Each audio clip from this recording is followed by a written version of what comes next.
Shut up and sit down.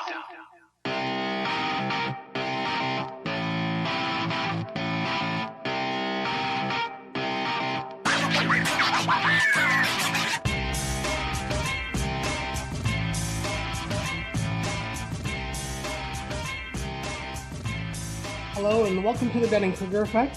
My name is Keith. With me is Tim, Rob, and Troy. Scott had to work and make money or whatever, I guess, so screw him.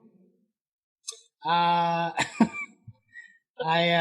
Never coming back on. No, he's gone forever. He doesn't have any friends. Of course he's coming back. You hurt yourself there, Rob? You okay? Thumbs up doesn't usually work on I'm okay, thank you. an audio. Thumbs up from Rob. You in your chair there, Rob? You got a little leather behind you. That's the chair. That's the other chair? Running short on recliners, or Yeah, I think I told the story before. I'm my basement is 90% recliner. Yeah. But I thought they were both the green recliners. I didn't know you had a leather recliner. I have a leather recliner as well, but I can't get rid of it because it's squashed between two other recliners. So you can't get rid of your recliner. How can you not get rid of it? Like, just put it out on the curb. Well, it actually serves a purpose. Like it's like I put things on it. So it's a table? It's like a table. Huh. It's a reclining table.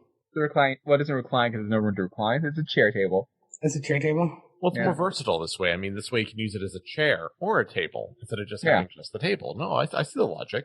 Or clean everything off of it and then use it as a table or as a chair, and then put everything back onto it to use it as a table. You could just sit on something flat like a table and it's called a chair if you wanted to. Well, where they don't tables from? But they don't recline either. So that's just. I gotta say, all of these new fads emerging because of us staying inside are starting to get a little weird. Is this a fad? This has nothing to do with the COVID. recliner flat. Recliner flat. Nothing to do with COVID. This is simply just, I live in a basement right now. Overestimating. And overestimating the amount of space I had when I got recliners in, and then being too lazy to move a recliner, and being like, well, it's only a temporary thing anyway, so I might as well not worry about it. But yeah. Well, that's the thing with furniture and like anything you get, it always looks way bigger in the store. Like you go to, you look at like mattresses at like the Brick or, like one of those big box stores. It looks like, like a normal size. As soon as you get in the house though, it takes up like, 90% of your room. Yeah. So you got to measure things before you buy them. I probably should have asked the measurements before this is delivered to me, but Is I decided to get a recliner. Is the Brick a big box store? I think so. Yeah. Well, yeah. I would define it as one. Yeah, all right. Yeah, I'm not sure what else I would call it. I mean, they come in big boxes. Granted, is that the definition of a big box store? Is the fact that things come in big boxes? No, I think it's the fact that the stores are box shaped and they're usually vacant of anything, so they act as a receptacle for businesses. Well, that's including good too. heart. Vacant of everything, including heart. Including heart. Well, I mean, if Best Buy gets counted as a big box store, then I think the Brick does as well. They're roughly about the same size. Sure, I was just thinking, if it's because you have big boxes, then is U-Haul a big box store? Because they have large boxes as well, well as large cubes. It's the emphasis. It's a big box store, not a big box store. Yeah, how you say it, Keith. The emphasis on the incorrect syllable? Yeah. Exactly. It's all about the emphasis. The emphasis. I had an interesting discussion with a JISC employee the other day. Don't shake your head there, Rob. You talk to people all the time. Are JISC people like below you? No, it's not with that. It's just you're pronouncing the word JISC instead of YISC. YISC. No, it's YISC. It's YISC. Whatever. It's just YISC. Anyways. Insulting all the Scandinavian people out there, and now we're going to use our Scandinavian audience. There you go. Is it GIF or GIF? Hush. YIF. YIF. Yeah.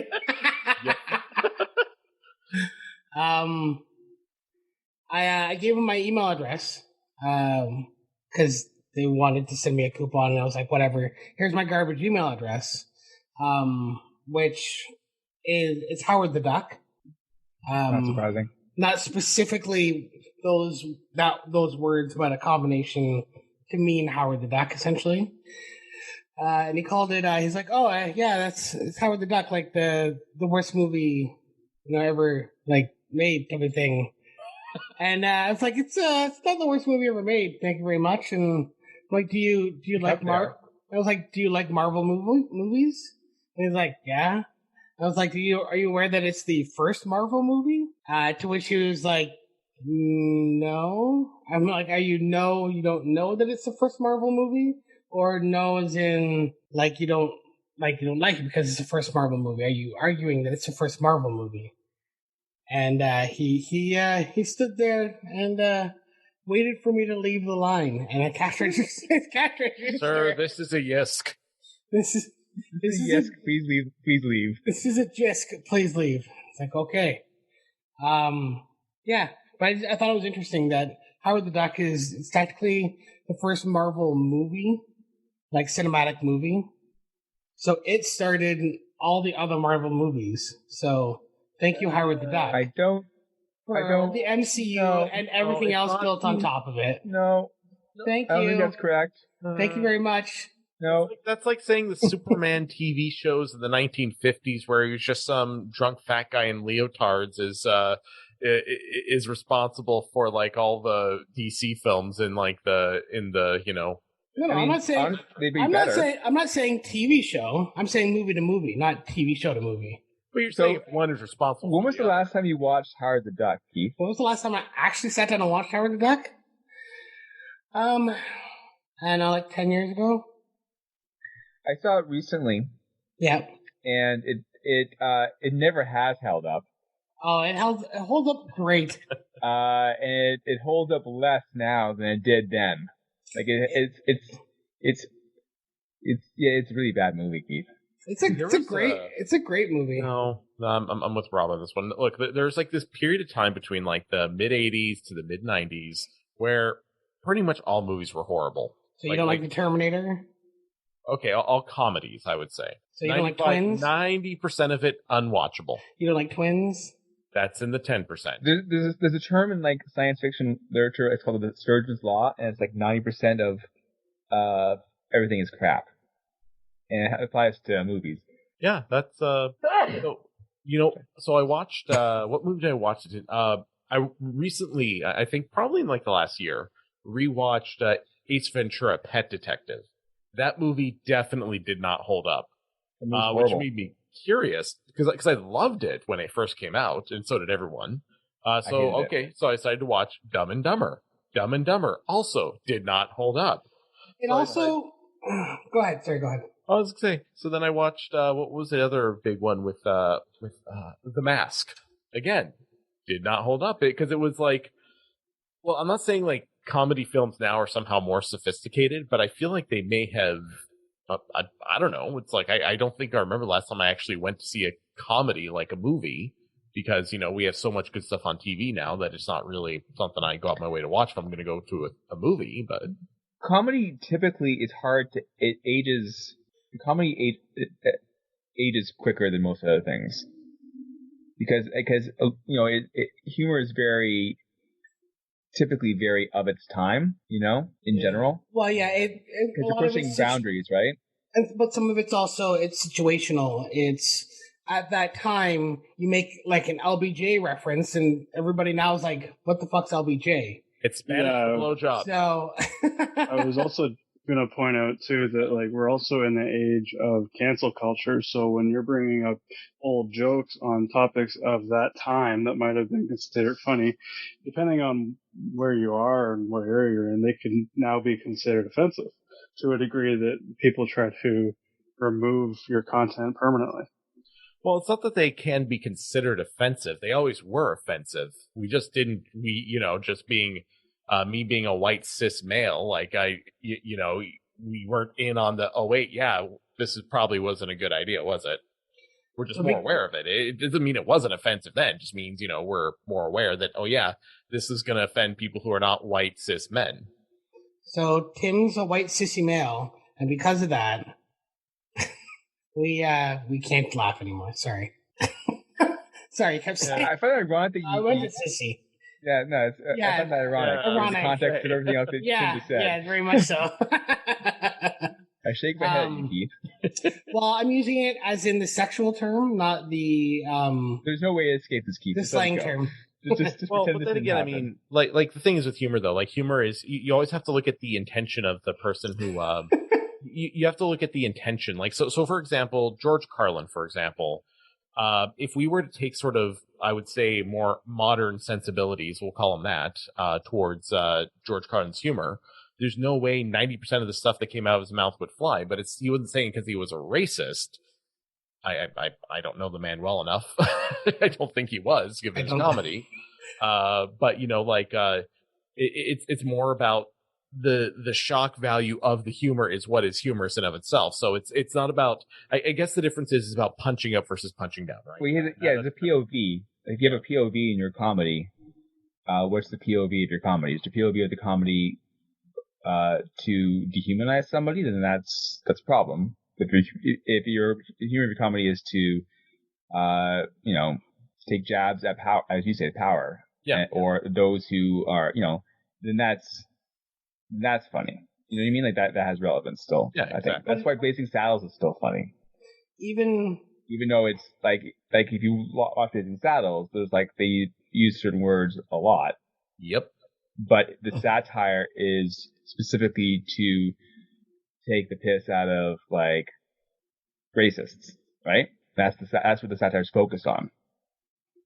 But even to like the George Carlin reference, even his 5 words you can't say on television, you can say pretty much all of them on television now. Like the evolution of that itself has changed as well, being that his 5 words that you can't say are now things that can be freely said on television before prime time, which is when like the blue hour kind of was, when you could say more things. I think there's one thing one thing in the list you can't say on TV. I think there still is one thing, depending on where you live. Yeah. Well, yeah, but or if you're watching HBO. Yeah. If you're watching something HBO, it's a little different. Depending on your region, like it's pretty dramatic, the changes in what you can present on TV. Like in some European states, you can have nudity on like public television because there's advertisements that have nudity on them. They have no issue with it. It's funny in Britain, for example, in the Sun, like in the States, they have the Sun and they have the Sunshine Girl, which is a girl in a bikini. In Britain, the Sunshine Girl usually is topless. Mm-hmm. So you can go to the newsstand and open up a paper, and there's a topless woman in the paper, and that's perfectly fine. Well, I mean, it's the Sun, so I mean, using the word paper very. Is it made out of paper pulp? It's made out of paper pulp, so it's paper. Yeah, but so is toilet paper. Yeah, so you can open up toilet paper and find something there too if you really want it. It's basically a naked woman and a lot of like hamster cage lining. That's what the Sun is. Yeah.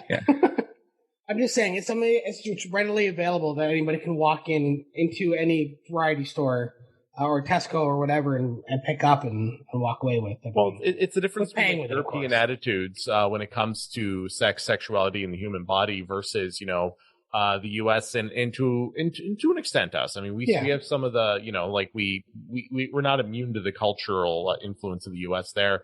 I remember, I want to say it was last summer, I was just walking down Dundas. I think it was coming back from from a massage therapy appointment. And the office I go to is downtown.